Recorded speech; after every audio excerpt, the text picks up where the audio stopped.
Assalamualaikum warahmatullahi wabarakatuh. Sebelumnya saya ucapkan terima kasih kepada Ibu Nur Hasanah yang telah memberikan waktunya kepada kami kelompok 3. Kami dari kelompok 3 akan mempresentasikan mengenai konsepsi-konsepsi dalam pengembangan kurikulum. Sebelumnya perkenalkan, nama saya Abifah Mabazahra NIM 075 dan dua teman saya Niken Dewi Tri Lestari NIM 071 dan Galang Nuswantoro NIM 104. Selanjutnya kita akan membahas mengenai yang pertama pengertian konsepsi pengembangan kurikulum, yang kedua konsepsi-konsepsi kurikulum, yang ketiga landasan konseptual kurikulum, dan yang terakhir langkah-langkah pengembangan kurikulum. Yang pertama mengenai pengertian konsepsi pengembangan kurikulum. Sebelum kita mengetahui atau membahas mengenai pengertian konsepsi pengembangan kurikulum, kita harus tahu apa itu konsep. Dalam Kamus Besar Bahasa Indonesia, konsep adalah rancangan atau ide atau pengertian yang diabstrakkan dalam peristiwa konkret atau nyata. Sementara konsepsi adalah pengertian atau pendapat atau rancangan yang telah ada dalam pikiran. Jadi pengertian tersebut, konsepsi adalah sebuah rancangan dari sebuah ide atau gagasan yang masih dalam bentuk abstrak yang akan diaplikasikan dalam bentuk pelaksanaan sehingga menjadi konkret atau nyata. Lalu, pengembangan yang sering disebut perubahan atau inovasi mengingatkan kita kepada istilah invention discovery. Sedangkan kurikulum merupakan suatu rencana yang memberikan pedoman atau proses dalam kegiatan belajar mengajar. Jadi, konsep pengembangan kurikulum adalah suatu gagasan atau praktek kurikulum baru dengan menggunakan bagian-bagian yang potensial dari kurikulum tersebut dengan harapan untuk memecahkan masalah atau mencapai suatu tujuan. Konsep-konsep kurikulum. Ada 4 macam konsepsi kurikulum, yakni yang pertama kurikulum humanistik, kurikulum rekonstruksi sosial, kurikulum teknologi, dan kurikulum subjek akademis. Yang pertama, kurikulum humanistik. Dalam pandangan humanisme, kurikulum adalah sesuatu yang dapat menunjang perkembangan anak dalam aspek kepribadiannya.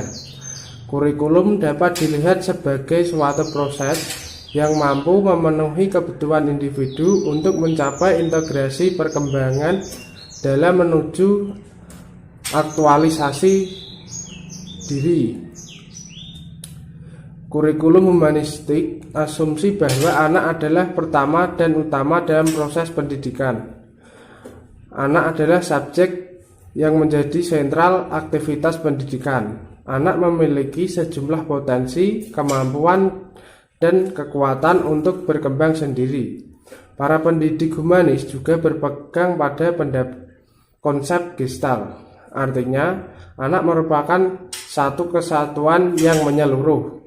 Bertolak dari asumsi di atas, kurikulum humanisme menekankan pada pendidikan yang integratif antara aspek afektif dengan aspek kognitif.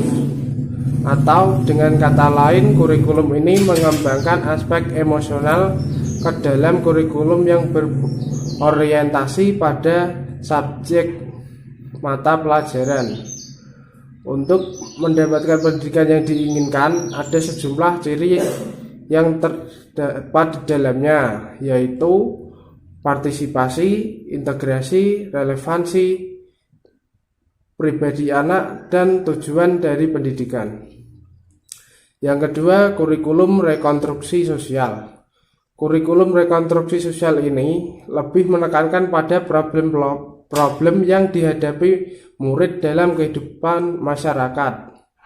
Konsepsi kurikulum ini menekankan bahwa pendidikan bukanlah merupakan upaya sendiri, melainkan kegiatan bersama, interaksi, dan kerjasama.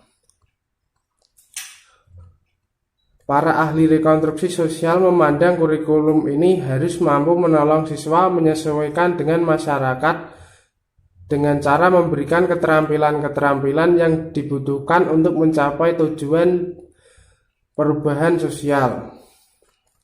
Yang ketiga, kurikulum teknologi.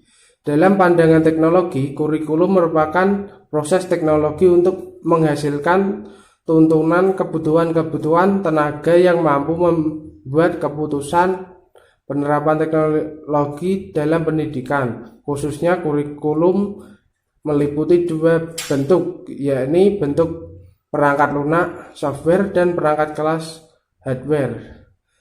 Dengan teknologi diusahakan terjadinya proses belajar mengajar, terutama dalam teknik mengajar dapat dikuasai sepenuhnya sehingga dapat menjamin hasil yang sama. Yang keempat, kurikulum subjek akademik. Ini merupakan tipe tertua sejak adanya sekolah hingga sekarang. Tipe kurikulum ini sangat praktis, mudah disusun, mudah dilaksanakan, dan dievaluasi, serta mudah digabungkan dengan tipe kurikulum lain. Kurikulum subjek akademik lebih mengutamakan isi pendidikan. Isi pendidikan bersumber dari disiplin ilmu pengetahuan. Kurikulum subjek akademis direncanakan berdasarkan disiplin akademis sebagai titik tolak untuk mencapai ilmu pengetahuan. Untuk selanjutnya, landasan konseptual kurikulum. Untuk mengembangkan kurikulum yang terdiri dari komponen tujuan, pembelajaran, sumber belajar, dan evaluasi bisa diperoleh dari landasan-landasan filosofi dan kebutuhan-kebutuhan. Landasan filosofis diperoleh dari visi, misi, dan tujuan lembaga mulai dari tingkat departemen, provinsi, kabupaten, dan kota. Dalam sebuah komponen kurikulum yang paling penting adalah tujuan, karena komponen ini menjadi dasar bagi penentuan sumber belajar, pembelajaran, dan evaluasi. Dalam evaluasi kurikulum terdapat 3 subkomponen yang dapat dijadikan sebagai indikator keberhasilan suatu kurikulum, yaitu efektivitas, efisiensi, dan kemenarikan. Yang terakhir yaitu langkah-langkah pengembangan kurikulum. Pengembangan kurikulum ialah mengarahkan kurikulum sekarang ke tujuan pendidikan yang diharapkan oleh masyarakat sekarang dan masa yang akan datang. Oleh karena itu, pengembangan kurikulum itu harus bersifat antisipatif, adaptif, dan aplikatif, sehingga dalam penyusunan pengembangan kurikulum harus mempertimbangkan langkah-langkah. Yang pertama, perumusan tujuan, yang kedua, menentukan isi, yang ketiga, memilih kegiatan, dan yang keempat, merumuskan evaluasi. Setelah mengetahui dan memahami berbagai pendekatan dan model yang dapat digunakan untuk mengembangkan kurikulum, kegiatan selanjutnya berkaitan dengan langkah-langkah yang harus ditempuh dalam pengembangan kurikulum. Secara umum, langkah-langkah pengembangan kurikulum terdiri atas yang pertama, diagnosis kebutuhan, yang kedua, perumusan tujuan, yang ketiga, pemilihan dan pengorganisasian pengalaman belajar, dan yang keempat, pengembangan alat evaluasi.